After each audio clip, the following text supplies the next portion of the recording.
ਬਹੁਤ ਹੀ ਸਤਿਕਾਰਯੋਗ ਗੁਰੂ ਰੂਪ ਗੁਰੂ ਸਵਾਰੇ ਖਾਲਸਾ ਜੀ। ਆਓ ਸਭ ਤੋਂ ਪਹਿਲਾਂ ਗੁਰਦੇਵ ਪਾਤਸ਼ਾਹ ਦੀ ਬਖਸ਼ਿਸ਼ ਪਵਿੱਤਰ ਫਤਿਹ ਬੁਲੰਦ ਕਰੀਏ। ਸਤਿਕਾਰ ਸਹਿਤ ਆਖਣਾ ਜੀ, ਵਾਹਿਗੁਰੂ ਜੀ ਕਾ ਖਾਲਸਾ, ਵਾਹਿਗੁਰੂ ਜੀ ਕੀ ਫਤਿਹ। ਅਕਸਰ ਮੇਰੀ ਕੋਸ਼ਿਸ਼ ਹੁੰਦੀ ਹੈ ਕਿ ਤੁਹਾਡੇ ਨਾਲ ਕੁਝ ਉਹ ਮੁੱਦੇ ਸਾਂਝੇ ਕਰ ਸਕਾਂ ਜਿਹੜੇ ਕਿਤੇ ਨਾ ਕਿਤੇ ਕਿਸੇ ਨਾ ਕਿਸੇ ਰੂਪ ਦੇ ਵਿੱਚ ਸਿੱਖ ਕੌਮ ਦੇ ਉੱਪਰ ਬੌਧਿਕ ਹਮਲੇ ਕੀਤੇ ਜਾ ਰਹੇ ਨੇ। ਇਹਦੇ ਵਿੱਚ ਕੋਈ ਸ਼ੱਕ ਨਹੀਂ ਕਿ ਸਾਡੀ ਕੌਮ ਦੀ ਇੱਕ ਮਾਨਸਿਕਤਾ ਹੈ ਕਿ ਜਦੋਂ ਸਾਡੇ ਉੱਪਰ ਕਿਸੇ ਨਾ ਕਿਸੇ ਰੂਪ ਦੇ ਵਿੱਚ ਕੋਈ ਸਰੀਰਕ ਹਮਲਾ ਕੀਤਾ ਜਾਂਦਾ ਹੈ ਤੇ ਅਸੀਂ ਬਹੁਤ ਛੇਤੀ ਸੁਚੇਤ ਹੁੰਦੇ ਹਾਂ, ਜਾਗਰੂਕਤਾ ਦੇ ਵਿੱਚ ਆ ਜਾਂਦੇ ਹਾਂ। ਪਰ ਜਦੋਂ ਸਾਡੇ ਉੱਪਰ ਮਾਨਸਿਕ ਹਮਲਾ ਹੁੰਦਾ ਹੈ, ਬੌਧਿਕ ਹਮਲਾ ਹੁੰਦਾ ਹੈ, ਤੇ ਅਸੀਂ ਕਹਿ ਸਕਦੇ ਹੋ ਕਿ ਲੰਬੀ ਨੀਂਦ ਤੋਂ ਬਾਅਦ ਜਾਗਣ ਤੋਂ ਗੁਰੇਜ਼ ਕਰਦੇ ਹਾਂ। ਜਦੋਂ ਅਸੀਂ ਆਪਣੇ ਇਤਿਹਾਸ ਦੇ ਭਗਵਾਕਰਨ ਦੀ ਗੱਲ ਕਰਦੇ ਹਾਂ ਜਾਂ miss interpretation of Sikh scripture, ਜਿਹੜੀ ਸਿੱਖ ਇਤਿਹਾਸ ਨੂੰ ਗਲਤ ਰੂਪ ਦੇ ਵਿੱਚ ਜਾਂ ਉਹਨਾਂ ਸਰੋਤਾਂ ਦੇ ਵਿੱਚੋਂ ਲੈ ਕੇ ਪੇਸ਼ ਕੀਤਾ ਜਾ ਰਿਹਾ ਜਿਨ੍ਹਾਂ ਸਰੋਤਾਂ ਦੇ ਵਿੱਚ ਸਿੱਖ ਇਤਿਹਾਸ ਜਾਂ ਧਰਮ ਦੇ ਬਾਰੇ ਕੁਝ ਐਸੀਆਂ ਗੱਲਾਂ ਨੇ ਜਿਨ੍ਹਾਂ ਦੇ ਨਾਲ ਸਾਡੇ ਸਮੁੱਚੇ ਇਤਿਹਾਸ ਦੇ ਉੱਪਰ ਕੋਈ ਨਾ ਕੋਈ ਸਵਾਲੀਆ ਚਿੰਨ੍ਹ ਲੱਗ ਜਾਂਦਾ ਹੈ। ਪਰ RSS ਰਾਸ਼ਟਰੀ ਸਵੈਮ ਸੇਵਕ ਸੰਘ ਔਰ ਖਾਸ ਕਰਕੇ ਜੇਕਰ ਅਸੀਂ ਇਹਨਾਂ ਦੀਆਂ ਪ੍ਰਕਾਸ਼ਨਾਵਾਂ ਨੂੰ ਛੱਡ ਵੀ ਦਈਏ ਤਾਂ ਵੀ ਜਿਹੜੀ RSS ਦੀ ਇੱਕ ਸੰਸਥਾ ਹੈ ਰਾਸ਼ਟਰੀ ਸਿੱਖ ਸੰਗਤ, ਜਿਸ ਦਾ ਮੁੱਖ ਤੌਰ 'ਤੇ ਕਾਰਜ ਤਾਂ ਇਹੀ ਹੈ ਕਿ ਕਿਸੇ ਨਾ ਕਿਸੇ ਤਰੀਕੇ ਦੇ ਨਾਲ ਸਿੱਖ ਇਤਿਹਾਸ, ਸਿੱਖ ਧਰਮ, ਸਿੱਖ ਮਰਿਆਦਾ, ਸਿੱਖਾਂ ਦੇ ਧਾਰਮਿਕ ਸਰੋਤ ਜਾਂ ਫਿਰ ਸਿੱਖ ਤਵਾਰੀਖ ਨੂੰ ਇਸ ਰੂਪ ਦੇ ਵਿੱਚ ਪੇਸ਼ ਕੀਤਾ ਜਾ ਸਕੇ ਕਿ ਸਿੱਖ ਜਿਹੜੇ ਨੇ ਉਹ ਕੋਈ ਵੱਖਰੀ ਕੌਮ ਨਹੀਂ ਹੈਗੇ, they are part and parcel of Hindu society. So ਕਿਤੇ ਨਾ ਕਿਤੇ ਉਹਨਾਂ ਦਾ ਨਿਸ਼ਾਨਾ ਜਿਹੜਾ ਇਹ ਰਹਿੰਦਾ ਹੈ। ਉਹਦੇ ਵਿੱਚ ਉਹ ਦੋ ਰੂਪ ਜਿਹੜੇ ਨੇ ਪ੍ਰਮੁੱਖਤਾ ਦੇ ਨਾਲ ਵਰਤਦੇ ਨੇ। ਇੱਕ ਤਾਂ ਸਿੱਖਾਂ ਨੂੰ ਅਕਸਰ ਕੇਸਾਧਾਰੀ ਹਿੰਦੂ ਦੇ ਤੌਰ 'ਤੇ ਆਪਣੀਆਂ ਰਚਨਾਵਾਂ ਦੇ ਵਿੱਚ, ਆਪਣੀਆਂ ਪ੍ਰਕਾਸ਼ਨਾਵਾਂ ਦੇ ਵਿੱਚ ਸਿੱਖਾਂ ਨੂੰ ਪ੍ਰਸਾਰਿਤ ਕੀਤਾ ਜਾਂਦਾ ਹੈ ਕਿ ਸਿੱਖ ਕੋਈ ਵੱਖਰੀ ਕੌਮ ਨਹੀਂ ਬਲਕਿ ਕੇਸਾਧਾਰੀ ਹਿੰਦੂ ਨੇ। ਦੂਸਰੀ ਗੱਲ ਹੁੰਦੀ ਹੈ ਕਿ ਸਿੱਖਾਂ ਦੇ ਅੰਦਰ ਇਸ ਗੱਲ ਨੂੰ ਉਤਸ਼ਾਹਿਤ ਕੀਤਾ ਜਾਂਦਾ ਹੈ ਕਿ ਕੇਸ ਕੱਟਣਾ ਕਿਸੇ ਤਰੀਕੇ ਦੇ ਨਾਲ ਕੋਈ ਬੱਜਰ ਰਹਿਤ ਨਹੀਂ ਹੈਗੀ।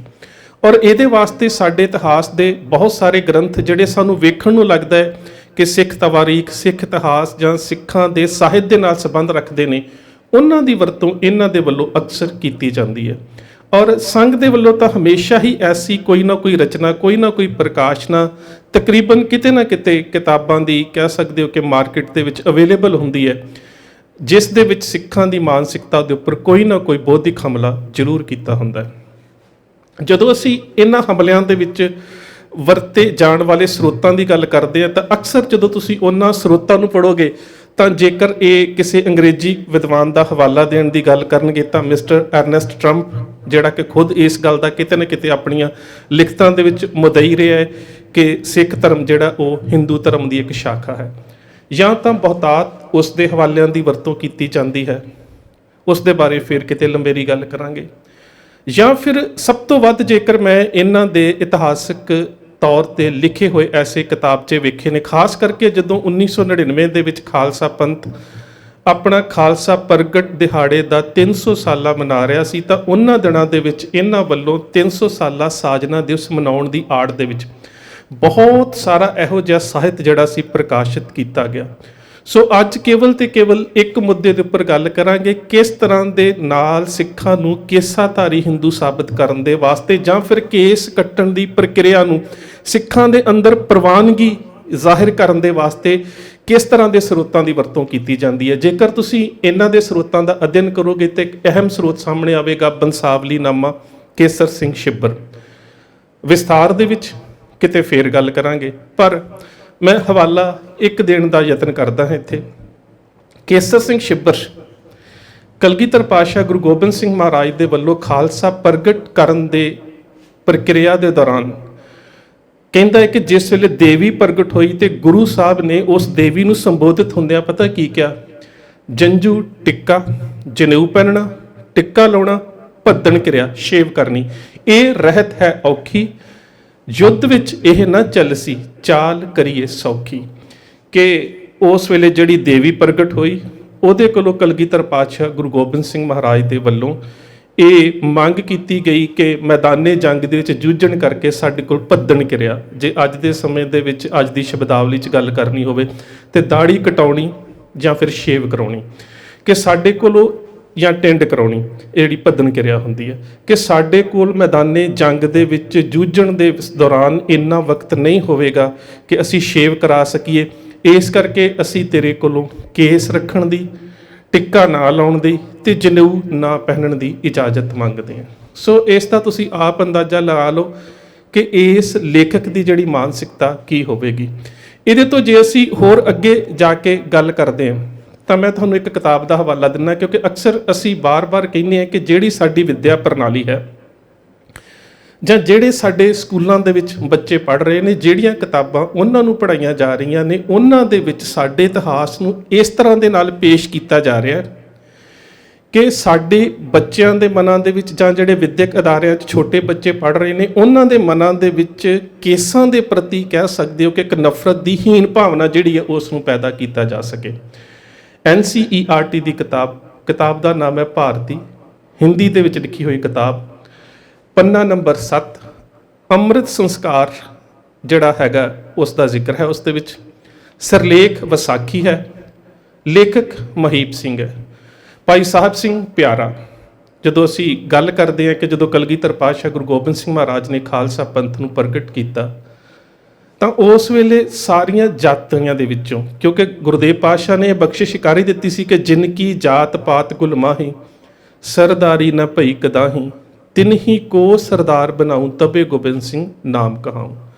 ਸੋ ਗੁਰਦੇਵ ਪਾਤਸ਼ਾਹ ਨੇ ਜਦੋਂ ਇਸ ਜਾਤੀ ਪ੍ਰਥਾ ਨੂੰ ਤੋੜ ਕੇ ਖਾਲਸੇ ਨੂੰ ਪ੍ਰਗਟ ਕੀਤਾ ਤਾਂ ਉਹਦੇ ਵਿੱਚ ਚਾਹੇ ਜੱਟ ਸੀ, ਚਾਹੇ ਨਾਈ ਬਰਾਦਰੀ ਸੀ, ਚਾਹੇ ਸ਼ੀਂਬਾ ਬਰਾਦਰੀ ਸੀ, ਚਾਹੇ ਖੱਤਰੀ ਸੀ, ਜਿੰਨੀਆਂ ਵੀ ਬਰਾਦਰੀਆਂ ਦੇ ਲੋਕ ਸਨ, ਉਹਨਾਂ ਦੇ ਵਿੱਚੋਂ ਹੀ ਸਾਡੇ ਜਿਹੜੀ ਕਹਿ ਸਕਦੇ ਹੋ ਕਿ ਪ੍ਰਮੁੱਖ ਸੰਸਥਾ ਪੰਚ ਪ੍ਰਧਾਨੀ ਜਾਂ ਪੰਜ ਪਿਆਰੇ ਜਿਹੜੇ ਨੇ ਉਹ ਗੁਰੂ ਸਾਹਿਬ ਦੇ ਸਨਮੁਖ ਕਹਿ ਸਕਦੇ ਹੋ ਕਿ ਖਾਲਸੇ ਦੇ ਰੂਪ ਵਿੱਚ ਗੁਰੂ ਪਾਤਸ਼ਾਹ ਦੇ ਵੱਲੋਂ ਪ੍ਰਗਟ ਕੀਤੇ ਗਏ। ਹੁਣ ਉਸ ਕਿਤਾਬ ਦੀ ਸ਼ਬਦਾਵਲੀ ਅੰਦਾਜ਼ਾ ਤੁਸੀਂ ਲਗਾ ਲਿਓ। ਉਹਦੇ 'ਚ ਲਿਖਿਆ ਹੈ ਕਿ ਸਾਹਿਬ ਸਿੰਘ ਜਿਹੜੇ ਪਹਿਲਾਂ ਕਿ ਕੁਝ ਕਿਤਾਬਾਂ ਦੇ ਮੁਤਾਬਕ ਨਾਂ ਸਾਹਿਬ ਚੰਦ ਸੀ, ਕੁਛ ਨੇ ਸਾਹਿਬ ਰਾਏ ਵੀ ਲਿਖਿਆ ਹੈ। ਸੋ ਉਹਨਾਂ ਦੇ ਵੱਲੋਂ ਇਹ ਗੱਲ ਲਿਖਵਾਈ ਗਈ ਹੈ ਕਿ ਮੇਰਾ ਸਿਰ ਚਾਹੀਏ, ਮੈਂ ਤਾਂ ਨਾਈ ਹੂँ, मैं बाल काटता काटता छोटा होता रहा, लोगों ने सिर झुकाया लेकिन लोग मेरे हाथ का पानी नहीं पीते थे। तुम गुरु हो, तुम्हारे सामने लाखों लोग सर झुकाते हैं पर तुम्हारी प्यास नहीं बुझाते, मेरा सिर ले लो शायद तुम्हारी प्यास बुझ जाए। हुण तुसीं ये वेखो कि भाई साहिब सिंह जी ਜਿਹੜੇ ਪੰਜ ਪਿਆਰਿਆਂ ਦੇ ਵੱਲੋਂ ਨੇ, ਉਹਨਾਂ ਨੂੰ ਗੁਰੂ ਸਾਹਿਬ ਨੂੰ ਕੀ ਕਿਹਾ ਜਾ ਰਿਹਾ ਹੈ ਕਿ ਮੈਂ ਨਾਈ ਹਾਂ, ਲੋਕ ਮੈਨੂੰ ਸ਼ੂਦਰ ਸਮਝਦੇ ਨੇ, ਮੇਰੇ ਹੱਥ ਦਾ ਪਾਣੀ ਨਹੀਂ ਪੀਂਦੇ। ਬੇਸ਼ੱਕ ਤੁਹਾਡੇ ਕੋਲ ਲੱਖਾਂ ਲੋਕ ਇੱਥੇ ਆਏ ਹੋਏ ਨੇ ਪਰ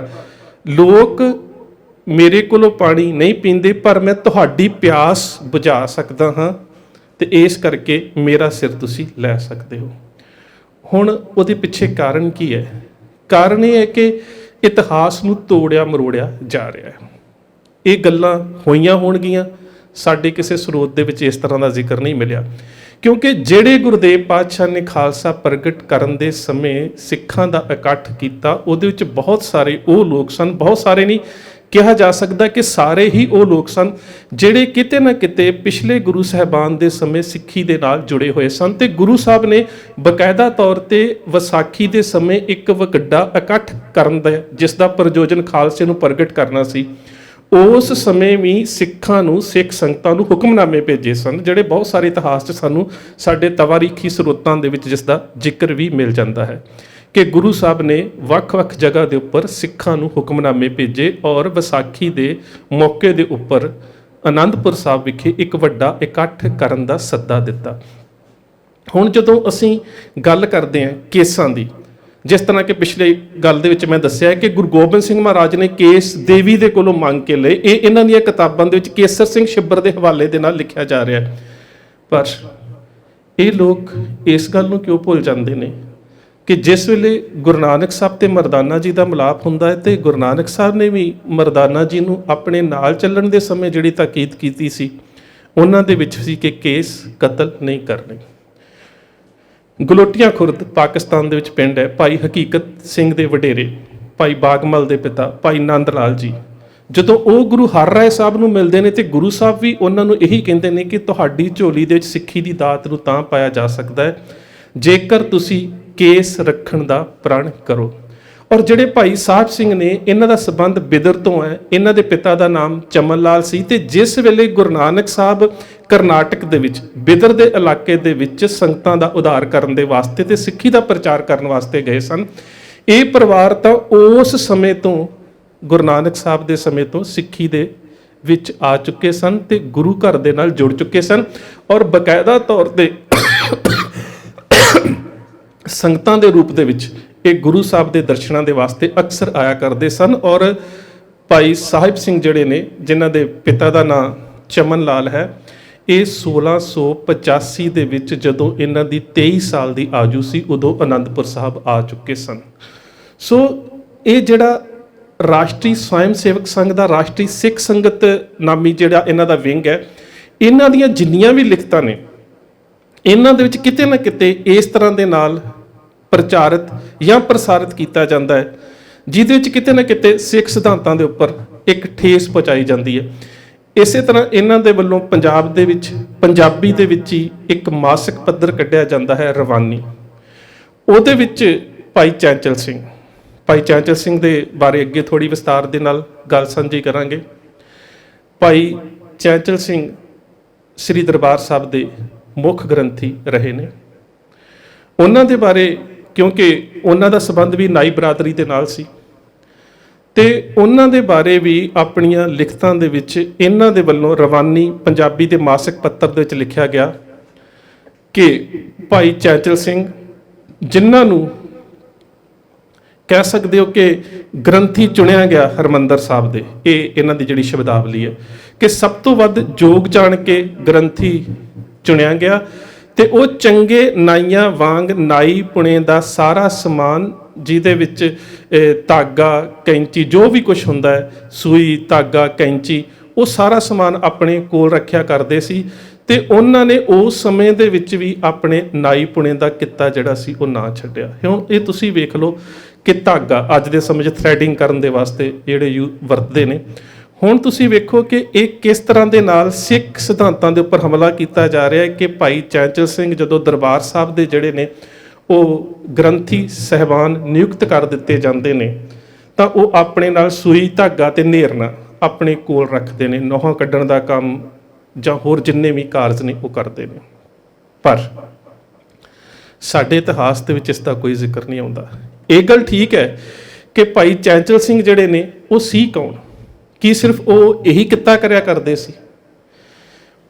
ਇਤਿਹਾਸ ਨੂੰ ਪੜ੍ਹਨ ਦੀ, ਵਾਚਣ ਦੀ, ਘੋਖਣ ਦੀ ਆਦਤ ਜ਼ਰੂਰ ਬਣਾਈਏ। ਜੇਕਰ ਅਸੀਂ ਆਪਣੇ ਇਤਿਹਾਸ ਨੂੰ, ਇਤਿਹਾਸਕ ਸਰੋਤਾਂ ਨੂੰ ਨਾ ਸੰਭਾਲਿਆ, ਆਉਣ ਵਾਲੇ ਸਮੇਂ ਦੇ ਵਿੱਚ ਇਵੇਂ ਦੀਆਂ ਸੰਸਥਾਵਾਂ ਦੀਆਂ ਜਿਹੜੀਆਂ ਇਵੇਂ ਦੀਆਂ ਵਿਧੀਆਂ ਨੇ ਉਹ ਸਾਡੇ ਇਤਿਹਾਸ ਨੂੰ ਹੌਲੀ ਹੌਲੀ ਇਸ ਰੂਪ ਦੇ ਵਿੱਚ ਪੇਸ਼ ਕਰ ਦੇਣਗੀਆਂ ਕਿ ਜੋ ਕੁਝ ਵੀ ਹੈ ਸੱਚਮੁੱਚ ਆਉਣ ਵਾਲੇ ਸਮੇਂ ਦੇ ਵਿੱਚ ਸਾਡੇ ਬੱਚੇ ਜਦੋਂ ਵਿਦਿਅਕ ਅਦਾਰਿਆਂ ਦੇ ਵਿੱਚ ਇਸ ਤਰ੍ਹਾਂ ਦੀ ਇਤਿਹਾਸਕਾਰੀ ਨੂੰ ਪੜ੍ਹਨਗੇ ਤਾਂ ਉਹੀ ਸਮਝਣਗੇ ਕਿ ਹਰਿਮੰਦਰ ਸਾਹਿਬ ਦੇ ਅੰਦਰ ਵੀ ਐਸੇ ਕਾਰਜ ਹੁੰਦੇ ਹੋਣਗੇ, ਦਰਬਾਰ ਸਾਹਿਬ ਦੇ ਅੰਦਰ ਵੀ ਐਸੇ ਕਾਰਜ ਹੁੰਦੇ ਹੋਣਗੇ। ਸੋ ਮੈਂ ਜ਼ਿਆਦਾ ਵਿਸਥਾਰ ਦੇ ਵਿੱਚ ਜਾਣ ਦੇ ਨਾਲੋਂ ਜੇਕਰ ਸਰਦਾਰ ਪਿਆਰਾ ਸਿੰਘ ਪਦਮ ਜਿਨ੍ਹਾਂ ਨੇ ਸਿੱਖ ਇਤਿਹਾਸ ਦੇ ਉੱਪਰ ਇੱਕ ਲੰਬੇਰਾ ਕਾਰਜ ਕੀਤਾ ਹੈ, ਉਹਨਾਂ ਦੀ ਇੱਕ ਕਿਤਾਬ ਹੈ ਸੰਖੇਪ ਸਿੱਖ ਇਤਿਹਾਸ। ਉਹਦੇ ਵਿੱਚ ਦੱਸਦੇ ਨੇ ਕਿ ਭਾਈ ਮਨੀ ਸਿੰਘ ਹੁਣਾਂ ਦੀ ਸ਼ਹਾਦਤ ਤਕਰੀਬਨ 1734 ਦੇ ਵਿੱਚ, 1734 ਤੋਂ ਲੈ ਕੇ 1743 ਤੱਕ, ਤਕਰੀਬਨ 1747 ਦੀ ਵੀ ਅਸੀਂ ਗੱਲ ਕਰ ਲਈਏ ਤੇ 34 ਤੋਂ ਲੈ ਕੇ 1747 ਤੱਕ, ਕਿਉਂਕਿ 1747 ਦੀ ਵਿਸਾਖੀ ਦਾ ਸਾਨੂੰ ਜ਼ਿਕਰ ਮਿਲਦਾ ਹੈ ਕਿ ਖਾਲਸਾ ਪੰਥ ਦੇ ਵੱਲੋਂ ਮਨਾਈ ਗਈ। ਉਸ ਤੋਂ ਬਾਅਦ 1758, 1759 ਤੇ 1760 ਦੇ ਦੀਵਾਲੀ ਦੇ ਮੇਲੇ ਜਿਹੜੇ ਸੀਗੇ ਜਦੋਂ ਸਰਬੱਤ ਖਾਲਸਾ ਸ੍ਰੀ ਅਕਾਲ ਤਖਤ ਸਾਹਿਬ ਵਿਖੇ ਇਕੱਤਰ ਹੋਇਆ ਕਰਦਾ ਸੀ ਤਾਂ ਇਹ ਜਿਹੜੇ ਦਿਹਾੜੇ ਮਨਾਏ ਗਏ। ਪਰ ਜੇ ਸਿੱਧੇ ਸ਼ਬਦਾਂ ਦੇ ਵਿੱਚ ਵੇਖੀਏ ਤਾਂ ਉਹ ਖੁਦ ਉਸ ਕਿਤਾਬ ਦੇ ਵਿੱਚ ਕਹਿੰਦੇ ਨੇ ਕਿ 1734 ਤੋਂ ਲੈ ਕੇ 1764 ਤੱਕ 30 ਸਾਲ ਦਾ ਤਕਰੀਬਨ ਸਮਾਂ ਐਸਾ ਹੈ ਕਿ ਜਿਹਦੇ ਵਿੱਚ ਗ੍ਰੰਥੀ ਸਿੰਘ ਦੀ ਸੇਵਾ ਜਿਹੜੀ ਆ ਉਹ ਕੌਣ ਕਰਦਾ ਸੀ, ਉਹ ਲਗਾਤਾਰ ਨਾ ਰਹਿ ਸਕੀ। ਉਹਦਾ ਕਾਰਨ ਸੀ ਕਿ ਇਸ ਸਮੇਂ ਦੇ ਵਿੱਚ ਬਹੁਤ ਸਾਰਾ ਕਹਿ ਸਕਦੇ ਹੋ ਕਿ ਲੰਬੇਰਾ ਸਮਾਂ ਉਹ ਸੀ ਜਦੋਂ ਦਰਬਾਰ ਸਾਹਿਬ ਤੇ ਅੰਮ੍ਰਿਤਸਰ ਸ਼ਹਿਰ ਦੇ ਉੱਪਰ ਮੁਗਲਾਂ ਦਾ ਜਾਂ ਉਸ ਵੇਲੇ ਦੇ ਹਾਕਮਾਂ ਦਾ ਕਬਜ਼ਾ ਰਿਹਾ। ਮੱਸਾ ਰੰਗੜ, ਅਹਿਮਦ ਸ਼ਾਹ ਅਬਦਾਲੀ, ਨਾਸਿਰ ਖਾਨ, ਜ਼ਕਰੀਆ ਖਾਨ, ਇਹ ਸਾਰਾ ਤਕਰੀਬਨ ਉਹ ਪੀਰੀਅਡ ਹੈ ਜਾਂ ਉਹ ਸਮਾਂ ਹੈ। ਔਰ ਉਸ ਸਮੇਂ ਵੀ ਬਹੁਤ ਸਾਰੇ ਸਿੱਖ, ਭਾਈ ਤੁਲਸਾ ਸਿੰਘ ਵਰਗੇ ਸਿੱਖ ਸੀ ਜਿਹੜੇ ਕਿਤੇ ਨਾ ਕਿਤੇ ਬੇਸ਼ੱਕ ਸ਼ਹਾਦਤ ਤਾਂ ਪ੍ਰਾਪਤ ਕਰ ਜਾਂਦੇ ਸੀ, ਪਰ ਦਰਬਾਰ ਸਾਹਿਬ ਦੇ ਅੰਦਰ ਜਾ ਕੇ ਗਾਹੇ ਬਗਾਹੇ ਸੇਵਾ ਨਿਭਾ ਆਉਂਦੇ ਸੀ। ਜਦੋਂ ਸਿੱਖਾਂ ਨੂੰ ਇੰਜ ਲੱਗਾ ਕਿ ਹਕੂਮਤ ਥੋੜੀ ਜਿਹੀ ਕਮਜ਼ੋਰ ਹੋਈ ਹੈ, ਪਰ ਫਿਰ ਵੀ ਦਰਬਾਰ ਸਾਹਿਬ ਦੀ ਸੇਵਾ ਜਿਹੜੀ ਸੀ ਉਹ ਗੋਪਾਲ ਦਾਸ ਉਦਾਸੀ ਨੂੰ ਦਿੱਤੀ ਗਈ। ਗੋਪਾਲ ਦਾਸ ਉਦਾਸੀ ਜਿਹੜਾ ਉਸ ਨੇ ਸੇਵਾ ਸੰਭਾਲ ਤਾਂ ਕਾਫੀ ਵਧੀਆ ਕੀਤੀ। ਜੇਕਰ ਇਤਿਹਾਸਕ ਸਰੋਤਾਂ ਨੂੰ ਕੋਖੀਏ ਤਾਂ ਇਹ ਲੁਧਿਆਣੇ ਜ਼ਿਲ੍ਹੇ ਦੇ ਪਿੰਡ ਜੱਸੋਵਾਲ ਦੇ ਰਹਿਣ ਵਾਲੇ ਸੀ। ਸੇਵਾ ਸੰਭਾਲ ਤੇ ਉਹਨਾਂ ਕੁਝ ਸਮਾਂ ਵਧੀਆ ਕੀਤੀ, ਪਰ ਉਹਨਾਂ ਸਮਿਆਂ ਦੇ ਵਿੱਚ ਜੋ ਚੜਾਵਾ ਆਉਂਦਾ ਸੀ ਉਹ ਸਾਰਾ ਗ੍ਰੰਥੀ ਜਿਹੜਾ ਸਿੰਘ ਹੁੰਦਾ ਸੀ ਉਸ ਦੇ ਕੋਲ ਹੁੰਦਾ ਸੀ। ਪਰ ਇਹਨਾਂ ਦੇ ਉੱਪਰ ਇਹ ਦੋਸ਼ ਲੱਗਾ ਉਸ ਵੇਲੇ ਖਾਲਸਾ ਪੰਥ ਦੇ ਵੱਲੋਂ ਕਿ ਜਿਹੜੀ ਸੰਗਤ ਦੀ ਮਾਇਆ ਹੈ ਉਹ ਸੇਵਾ ਵਾਸਤੇ ਘੱਟ ਤੇ ਨਿੱਜੀ ਵਰਤੋਂ ਉਸ ਦੀ ਜ਼ਿਆਦਾ ਕੀਤੀ ਜਾਂਦੀ ਹੈ। ਇਸ ਕਰਕੇ ਸਾਰੇ ਸਿੰਘ ਜਿਹੜੇ ਉਸ ਵੇਲੇ ਦੇ ਮੁਖੀ ਸਿੰਘ ਸੀ, ਉਹ ਸਿੰਘ ਸਾਰੇ ਇਕੱਠੇ ਹੋਏ, ਗੁਰਮਤਾ ਕੀਤਾ ਔਰ ਉਹਨਾਂ ਨੇ ਗੋਪਾਲ ਦਾਸ ਉਦਾਸੀ ਨੂੰ ਗ੍ਰੰਥੀ ਸਿੰਘ ਦੀ ਸੇਵਾ ਤੋਂ ਹਟਾ ਦਿੱਤਾ ਤੇ ਜੋਗ ਸੱਜਣ ਦੀ ਭਾਲ ਸ਼ੁਰੂ ਕਰ ਦਿੱਤੀ, ਜਿਹੜਾ ਵਿਦਵਾਨ ਵੀ ਹੋਵੇ ਤੇ ਸ੍ਰੀ ਦਰਬਾਰ ਸਾਹਿਬ ਦੀ ਸੇਵਾ ਪੂਰਨ ਮਰਿਆਦਾ ਦੇ ਅਨੁਸਾਰ ਨਿਭਾ ਸਕੇ। ਜਥੇ ਦੇ ਵਿੱਚ ਇੱਕ ਵਿਦਵਾਨ, ਬਜ਼ੁਰਗ ਤੇ ਅੰਮ੍ਰਿਤਧਾਰੀ ਸਿੱਖ ਜਿਨ੍ਹਾਂ ਦਾ ਸੰਬੰਧ ਨਾਈ ਬਰਾਦਰੀ ਦੇ ਨਾਲ ਸੀ। ਕਹਿਣ ਤੋਂ ਭਾਵ ਇਹ ਹੈ ਕਿ ਜਿਹੜਾ ਸਿੱਖ ਉਸ ਸਮੇਂ ਸੰਘਰਸ਼ ਦੇ ਵਿੱਚ ਸਿੱਖ ਮੈਦਾਨੇ ਜੰਗ 'ਚ ਜੂਝ ਰਿਹਾ ਹੁੰਦਾ ਸੀ ਉਹ ਤਾਂ ਸਿੱਖ ਸੀ। ਜਾਤ ਪਾਤ ਦੀ ਤਾਂ ਕੋਈ ਗੱਲ ਹੀ ਨਹੀਂ ਸੀ। ਸਿਰਫ ਇੰਨਾ ਕੁ ਸੀ ਕਿ ਜਿਸ ਵੇਲੇ ਗੋਪਾਲ ਦਾਸ ਉਦਾਸੀ ਦੀ ਇਹ ਗੱਲ ਸਾਹਮਣੇ ਆਈ ਕਿ ਬਹੁਤ ਸਾਰੀ ਮਾਇਆ ਜਿਹੜੀ ਹੈ ਉਹ ਨਿੱਜੀ ਵਰਤੋਂ ਵਾਸਤੇ ਵਰਤੀ ਜਾ ਰਹੀ ਹੈ, ਤਾਂ ਇੰਨਾ ਕੁ ਅਸੂਲ ਮੌਕੇ ਦੇ ਅਨੁਸਾਰ ਇਹ ਬਣਾ ਲਿਆ ਕਿ ਜਿਹੜਾ ਦਰਬਾਰ ਸਾਹਿਬ ਦੇ ਗ੍ਰੰਥੀ ਸਿੰਘ ਦੀ ਜਿਹੜੀ ਜ਼ਿੰਮੇਵਾਰੀ ਹੈ ਉਸ ਸਿੱਖ ਨੂੰ ਦਿੱਤੀ ਜਾਵੇਗੀ ਜਿਸ ਨੇ ਸ਼ਾਦੀ ਨਾ ਕਰਾਈ ਹੋਵੇ, ਸਿਰਫ ਇਸੇ ਕਰਕੇ ਕਿ ਨਿੱਜੀ ਤੌਰ ਤੇ ਕੋਈ ਖਰਚਾ ਨਾ ਹੋ ਸਕੇ, ਜਾਂ ਫਿਰ ਜੇਕਰ ਉਹ ਸੇਵਾ ਕਰੇ ਤੇ ਹਕੂਮਤ ਦੇ ਵੱਲੋਂ ਉਸ ਦੇ ਪਰਿਵਾਰ ਨੂੰ ਖਤਮ ਕਰਨ ਦਾ ਕੋਈ ਬਹਾਨਾ ਨਾ ਹੋਵੇ। ਸੋ ਇਸ ਕਰਕੇ ਭਾਈ ਚੈਂਚਲ ਸਿੰਘ ਹੁਣਾਂ ਦੀ ਜਿਹੜੀ ਸੀ ਉਹ ਚੋਣ ਕੀਤੀ ਗਈ। ਉਹਨਾਂ ਸਮਿਆਂ ਤੇ ਜਿਹੜੀ ਚੋਣ ਦੀ ਵਿਧੀ ਸੀ ਉਸ ਦਾ ਬਕਾਇਦਾ ਤੌਰ ਤੇ ਜ਼ਿਕਰ ਗਿਆਨੀ ਕਿਰਪਾਲ ਸਿੰਘ ਹੁਣਾਂ ਨੇ ਆਪਣੀ ਕਿਤਾਬ ਹਰਮੰਦਰ ਸਾਹਿਬ ਦਾ ਸੁਨਹਿਰੀ ਇਤਿਹਾਸ ਦੇ ਵਿੱਚ ਕੀਤਾ ਗਿਆ। ਉਹਨਾਂ ਨੇ ਦੱਸਿਆ ਕਿ ਉਹਨਾਂ ਦਿਨਾਂ ਦੇ ਵਿੱਚ 5 ਗ੍ਰੰਥੀ ਇਕੱਠੇ ਹੋ ਕੇ ਮੁੱਖ ਗ੍ਰੰਥੀ ਜਿਹੜਾ ਹੈ ਉਸ ਦੀ ਪ੍ਰਵਾਨਗੀ ਦਿੰਦੇ ਸੀ, ਜਿਨ੍ਹਾਂ ਦੇ ਵਿੱਚ ਇੱਕ ਦਰਬਾਰ ਸਾਹਿਬ ਦਾ ਗ੍ਰੰਥੀ, ਅਕਾਲ ਬੁੰਗੇ ਦਾ ਗ੍ਰੰਥੀ, ਝੰਡੇ ਬੁੰਗੇ ਦਾ ਗ੍ਰੰਥੀ, ਗੁਰਦੁਆਰਾ ਬਾਬਾ ਅਟਲ ਦਾ ਗ੍ਰੰਥੀ ਤੇ ਸ਼ਹੀਦ ਬੁੰਗੇ ਦਾ ਗ੍ਰੰਥੀ। ਇਹ 5 ਗ੍ਰੰਥੀ ਇਕੱਠੇ ਹੋ ਕੇ ਜਿਸ ਨੂੰ ਦਰਬਾਰ ਸਾਹਿਬ ਦੀ ਗ੍ਰੰਥੀ ਜਾਂ ਮੁੱਖ ਗ੍ਰੰਥੀ ਦੀ ਪਦਵੀ ਦੇਣੀ ਹੁੰਦੀ ਸੀ ਉਸ ਨੂੰ ਪ੍ਰਵਾਨਗੀ ਦਿੰਦੇ ਸੀ। ਸੋ ਭਾਈ ਚੈਂਚਲ ਸਿੰਘ ਹੁਣਾਂ ਨੂੰ ਉਹ ਜਿਹੜੀ ਸੇਵਾ ਦਿੱਤੀ ਗਈ। ਬਜ਼ੁਰਗ ਬਹੁਤ ਸਨ, ਕੁਝ ਸਮਾਂ ਸੇਵਾ ਕੀਤੀ ਤਾਂ ਤਾਬਿਆਂ ਦੇ ਵਿੱਚ ਬੈਠਣਾ ਉਹਨਾਂ ਦਾ ਬਹੁਤ ਔਖਾ ਹੋ ਜਾਂਦਾ ਸੀ ਕਿ ਉਮਰ ਵਡੇਰੀ ਸੀ ਤੇ ਸਾਰਾ ਦਿਨ ਉਹਨਾਂ ਨੂੰ ਸੇਵਾ ਕਰਨੀ ਪੈਂਦੀ ਸੀ। ਵਿਦਵਾਨ ਇੰਨੇ ਸਨ ਕਿ ਉਹਨਾਂ ਤੋਂ ਬਾਅਦ ਦੇ ਵਿੱਚ ਜਿਹੜਾ ਨੇ ਉਹਨਾਂ ਨੇ ਆਪਣੇ ਜੀਵਨ ਕਾਲ ਦੇ ਵਿੱਚ ਹੀ ਜਿਹੜੇ 2 ਸਹਾਇਕ ਗ੍ਰੰਥੀ ਆਪਣੇ ਨਾਲ ਸਹਿ ਗ੍ਰੰਥੀ ਜਿਹੜੇ ਸੀਗੇ ਉਹ ਨਿਯੁਕਤ ਕੀਤੇ। ਉਹਨਾਂ ਦੇ ਵਿੱਚ ਸਰਦਾਰ ਆਤਮਾ ਸਿੰਘ ਜਿਹੜੇ ਪਿਸ਼ੌਰ ਦੇ ਰਹਿਣ ਵਾਲੇ ਸਨ ਤੇ ਭਾਈ ਗੋਪਾਲ ਸਿੰਘ, ਇਹ ਦੋਵੇਂ ਵਿਦਵਾਨ ਗ੍ਰੰਥੀ ਗਿਣੇ ਜਾਂਦੇ ਨੇ ਔਰ ਇਹ ਸ਼ਾਇਦ ਪਹਿਲੇ 2 ਗ੍ਰੰਥੀ ਨੇ ਜਿਹੜੇ ਉਸ ਸਮੇਂ ਦੇ ਦੌਰਾਨ ਜਿਹੜੇ ਸੀਗੇ ਉਹ ਮੁੱਖ ਗ੍ਰੰਥੀ ਦੇ ਨਾਲ ਸਹਿ ਗ੍ਰੰਥੀ ਦੀ ਜਿਹੜੀ ਭੂਮਿਕਾ ਹੈ ਉਹ ਨਿਭਾ ਰਹੇ ਸਨ। ਤੇ ਜਿਹੜੇ ਸਰਦਾਰ ਚੈਂਚਲ ਸਿੰਘ ਸਨ ਉਹਨਾਂ ਦੇ ਹੀ ਇਹ ਦੋਵੇਂ ਵਿਦਿਆਰਥੀ ਸਨ। ਇਸ ਤੋਂ ਬੜਾ ਸਪਸ਼ਟ ਹੋ ਜਾਂਦਾ ਹੈ ਕਿ ਜਿਹੜੇ ਭਾਈ ਚੈਂਚਲ ਸਿੰਘ ਸਨ ਉਹ ਬਹੁਤ ਹੀ ਜ਼ਿਆਦਾ ਗਿਆਨਵਾਨ, ਇਤਿਹਾਸ, ਗੁਰਬਾਣੀ ਜਾਂ ਕਹਿ ਸਕਦੇ ਹੋ ਕਿ ਸਿੱਖ ਮਰਿਆਦਾ ਜਾਂ ਸਿੱਖ ਮਾਨਤਾਵਾਂ ਦੇ ਬਹੁਤ ਚੰਗੇ ਜਾਣਕਾਰ ਸਨ। ਉਸ ਸਮੇਂ ਦਾ ਜਿਹੜਾ ਦਰਬਾਰ ਸਾਹਿਬ ਦਾ ਪ੍ਰਬੰਧ ਹੈ ਉਹਨੂੰ ਤੁਸੀਂ ਸਾਰਾ ਇਤਿਹਾਸਕ ਗ੍ਰੰਥਾਂ ਦੇ ਵਿੱਚ ਬਕਾਇਦਾ ਤੌਰ ਤੇ ਲਿਖਿਆ ਹੋਇਆ ਤੁਸੀਂ ਪੜ੍ਹ ਸਕਦੇ ਹੋ ਕਿ ਬਹੁਤ ਹੀ ਸੁਚੱਜੇ ਢੰਗ ਦੇ ਨਾਲ ਉਹਨਾਂ ਸ੍ਰੀ ਦਰਬਾਰ ਸਾਹਿਬ ਦੀ ਸੇਵਾ ਨਿਭਾਈ। ਉਹਨਾਂ ਸਮਿਆਂ ਦੇ ਵਿੱਚ ਪ੍ਰਾਤਨ ਜਿਹੜੇ ਉਰਦੂ ਦੇ ਸਰੋਤ ਨੇ ਉਹਨਾਂ ਦੇ ਵਿੱਚ ਗ੍ਰੰਥੀ ਕਲਾਂ ਸ਼ਬਦ, ਕਲਾਂ ਅੱਜ ਵੀ ਤੁਸੀਂ ਪੰਜਾਬ ਦੇ ਪਿੰਡਾਂ ਦੇ ਵਿੱਚ ਵੇਖੋ ਤੇ ਕੁਝ ਪਿੰਡਾਂ ਦੇ ਨਾਲ ਕਲਾਂ ਤੇ ਖੁਰਦ ਆਉਂਦਾ, ਕਲਾਂ ਦਾ ਭਾਵ ਹੁੰਦਾ ਵੱਡਾ, ਗ੍ਰੰਥੀ ਕਲਾਂ ਵੱਡਾ ਗ੍ਰੰਥੀ। ਸੋ ਭਾਈ ਚੈਂਚਲ ਸਿੰਘ ਹੁਣਾਂ ਨੂੰ ਵੱਡਾ ਗ੍ਰੰਥੀ ਨਿਯੁਕਤ ਕੀਤਾ ਗਿਆ ਔਰ ਉਹ ਦਰਬਾਰ ਸਾਹਿਬ ਦੇ ਅੰਦਰ ਜਿਹੜਾ ਪ੍ਰਬੰਧ ਤੇ ਉਸ ਦੀ ਸੇਵਾ ਹੈ ਇੱਕ ਮਿਸਾਲ ਦੇ ਤੌਰ ਤੇ ਉਹਨਾਂ ਨੇ ਨਿਭਾਈ, ਜਿਨ੍ਹਾਂ ਦਾ ਸੰਬੰਧ ਜਿਹੜਾ ਉਹ ਨਾਈ ਬਰਾਦਰੀ ਦੇ ਨਾਲ ਸੀ। ਸੋ ਜਿਹੜਾ ਸਾਡਾ ਇਤਿਹਾਸ ਹੈ ਉਹ ਇਹ ਗੱਲ ਕਰਦਾ ਹੈ ਤੇ ਇਹਨਾਂ ਦੇ ਵੱਲੋਂ ਜਿਸ ਤਰ੍ਹਾਂ ਦਾ ਇਤਿਹਾਸ ਸਾਡੇ ਬੱਚਿਆਂ ਨੂੰ ਪੜ੍ਹਾਇਆ ਜਾ ਰਿਹਾ, ਜਿਸ ਤਰ੍ਹਾਂ ਦਾ ਪ੍ਰਕਾਸ਼ਿਤ ਕੀਤਾ ਜਾ ਰਿਹਾ, ਉਹਦੇ ਵਿੱਚ ਕਿਤੇ ਨਾ ਕਿਤੇ ਇਸ ਰੂਪ ਦੇ ਵਿੱਚ ਮਲਗੋਬਾ ਕੀਤਾ ਜਾ ਰਿਹਾ ਹੈ ਕਿ ਦਰਬਾਰ ਸਾਹਿਬ ਦੇ ਅੰਦਰ ਉਹ ਧਾਗਾ, ਨੇਰਨਾ, ਸੂਈ, ਜਿੰਨੇ ਵੀ ਨਾਈ ਦੇ ਕਿੱਤੇ ਵਾਲੇ ਸੰਦ ਜਾਂ ਜਿਹੜੇ ਉਹਨਾਂ ਦੇ ਟੂਲ ਹੁੰਦੇ ਨੇ, ਉਹ ਸਾਰੇ ਆਪਣੇ ਕੋਲ ਰੱਖਦੇ ਸੀ ਤੇ ਸੇਵਾ ਦੇ ਦੌਰਾਨ ਵੀ ਉਹ ਆਪਣੀ ਕਿਰਤ ਜਿਹੜੀ ਇਹ ਕਰਦੇ ਸੀ। ਜਦੋਂ ਕਿ ਸਾਡੇ ਇਤਿਹਾਸਕ ਸਰੋਤਾਂ ਦੇ ਵਿੱਚ ਇਸ ਦਾ ਕੋਈ ਜ਼ਿਕਰ ਨਹੀਂ ਆਉਂਦਾ। ਇੰਨਾ ਜ਼ਰੂਰ ਆਉਂਦਾ ਹੈ ਕਿ ਜਦੋਂ ਇੰਨੇ ਜ਼ਿਆਦਾ ਨਿਰਮਾਣਤਾ ਵਾਲੇ ਸੁਭਾਅ ਦੇ ਮਾਲਕ ਸਨ ਕਿ ਜਦੋਂ ਵੀ ਕੋਈ ਬਾਹਰੋਂ ਸੰਗਤਾਂ ਦਰਸ਼ਨ ਕਰਨ ਵਾਸਤੇ ਆਉਂਦੀਆਂ ਸੀ ਤੇ ਉਹਨਾਂ ਦੀ ਮੁੱਠੀ ਚਾਬੀ ਦੀ ਸੇਵਾ ਜਿਹੜੀ ਆ ਉਹ ਕਰ ਦਿੰਦੇ ਸੀ। ਇੰਨੇ ਚੰਗੇ ਸੁਭਾਅ ਦੇ ਔਰ ਇੰਨੇ ਚੰਗੇ ਮਰਿਆਦਾ ਦੇ ਧਾਰਨੀ ਗੁਰਸਿੱਖ ਸੀ। ਸੋ ਸਾਨੂੰ ਸਮਝਣ ਦੀ ਲੋੜ ਹੈ। ਮੇਰੀ ਕੋਸ਼ਿਸ਼ ਹੁੰਦੀ ਹੈ ਕਿ ਵੱਧ ਤੋਂ ਵੱਧ ਤੁਹਾਨੂੰ ਜੋ ਕੁਝ ਅੱਜ ਦੇ ਸਰੋਤਾਂ ਦੇ ਵਿੱਚ ਲਿਖਿਆ ਜਾ ਰਿਹਾ ਹੈ, ਜੋ ਪ੍ਰਕਾਸ਼ਿਤ ਕੀਤਾ ਜਾ ਰਿਹਾ, ਉਹਦੇ ਬਾਰੇ ਤੁਹਾਨੂੰ ਜਾਣਕਾਰੀ ਜ਼ਰੂਰ ਦੇ ਸਕਾਂ। ਸੋ ਅਗਲੀ ਵੀਡੀਓ ਦੇ ਵਿੱਚ ਫਿਰ ਇਸੇ ਤਰ੍ਹਾਂ ਦੇ ਨਾਲ ਕਿ ਸਾਡੇ ਇਤਿਹਾਸ ਨੂੰ, ਇਤਿਹਾਸਕ ਸਰੋਤਾਂ ਨੂੰ, ਸਾਡੀ ਤਵਾਰੀਖ ਨੂੰ ਕਿਵੇਂ ਖਤਮ ਕੀਤਾ ਜਾ ਰਿਹਾ ਹੈ ਜਾਂ ਕਿਸ ਤਰ੍ਹਾਂ ਦੇ ਨਾਲ ਮਿਸ ਇੰਟਰਪ੍ਰੈਟ ਕੀਤਾ ਜਾ ਰਿਹਾ, ਉਸ ਨੂੰ ਗਲਤ ਤੌਰ ਤੇ ਵਿਖਿਆਨ ਕੀਤਾ ਜਾ ਰਿਹਾ, ਉਹਦੇ ਬਾਰੇ ਜ਼ਿਕਰ ਜ਼ਰੂਰ ਕਰਾਂਗੇ। ਇੰਨੀਆਂ ਬੇਨਤੀਆਂ ਪ੍ਰਵਾਨ। ਫਤਿਹ ਦੀ ਸਾਂਝ। ਸਤਿਕਾਰ ਸਹਿਤ ਆਖਣਾ ਜੀ। ਵਾਹਿਗੁਰੂ ਜੀ ਕਾ ਖਾਲਸਾ, ਵਾਹਿਗੁਰੂ ਜੀ ਕੀ ਫਤਿਹ।